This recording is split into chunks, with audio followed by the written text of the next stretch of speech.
With the days of rim brakes in the pro peloton behind us, it was starting to look like super lightweight climbing bikes were going to be consigned to the history books. But fear not, we've been on the ground at this year's Men's Tour de France with our trusty weighing scales, and we're pleased to report that the UCI minimum weight limit of 6.8 kilos is still an achievable target for modern race bikes, even with disc brakes. Here are 5 you need to look out for in this year's race. First up, it's the bike of defending champion Tadej Pogačar. The Slovenian superstar is the bookies' favourite for this year's race and has left no stone unturned in his quest for yellow. You might have spotted this bike being raced already, but world champion's custom paint job aside, have you noticed the bling custom components and pro touches? Artisanal Italian brand Carbon Tie have decked the bike out with chainrings complete with Tadej's own logo engraved, a carbon headset cap, and even the through axles, which weigh just 54.5 grams for the set. The longer you look at this bike, the more custom parts you notice. Silver Envy hubs and spokes, a direct mount mech hanger, even a custom bottom bracket shell. All of these pro touches mean it actually came in under the UCI weight limit when Simon had it on our scales before the race kicked off in Lille. According to our scales, Pogačar's Colnago V5RS weighs 6.765 kilos, which is just 35 grams under the UCI's minimum weight. Now, 35 grams is not a lot, virtually imperceptible to the average rider, but it shows the lengths UAE team Emirates XRG have gone to make sure Tadej's got no excuses when the race hits the mountain. Not to spoil the lightweight party, but weighing scales do have a margin of error. What do you think? Do we need to take this weight with a tiny little pinch of salt and maybe recalibrate the BikeRadar scales of truth? Despite this feathery lightweight, it's still a really functional build that will go just as fast on the flat as it will up the climbs. The 28mm Continental TT tyres balloon out to a plush 31mm for added grip, comfort and improved rolling resistance. He's also reverted to standard Dura-Ace brake rotors instead of the carbon tie rotors on his V4RS last year.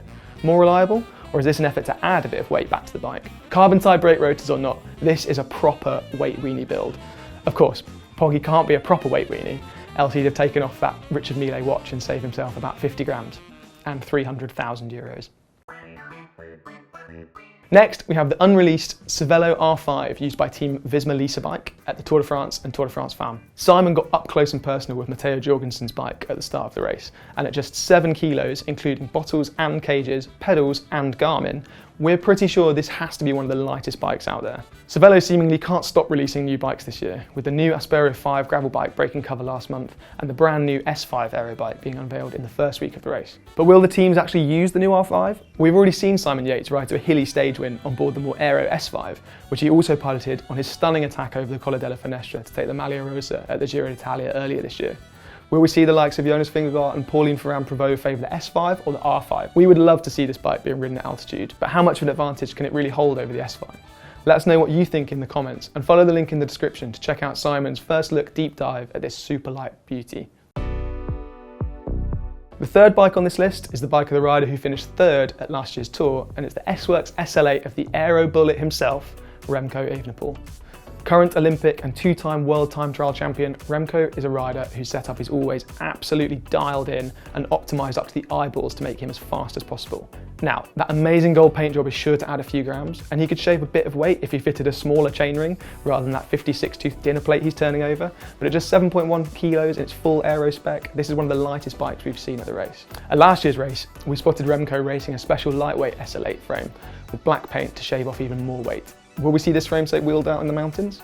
In the mountains, he'll have the option to swap the Roval Rapide wheels out for the even lighter Roval Alpinist and get the build right down to the UCI weight limit. Of course, Remco and his teammates aren't the only riders on Specialized this year. Red Bull Bora Hansgrohe and FDJ Suez will also be on the SL8.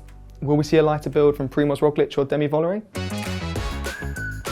The Canyon Aeroad, on a list of lightweight climbing bikes. Let's not forget that last year's Tour de France Femmes was won by Kasia Niewiadoma on board an Aeroad, which she raced up Alpe d'Huez to clinch the overall victory by just 4 seconds, the tightest winning margin in the history of the Tour de France. Of course, Canyon has the Ultimate in their stable, which their website shows about 250 grams lighter than an Aeroad for the same spec, but aerodynamics do matter, even at slower climbing speeds, and aero gains across a stage race can help a rider save heaps of energy, meaning they can dig even deeper when it really matters.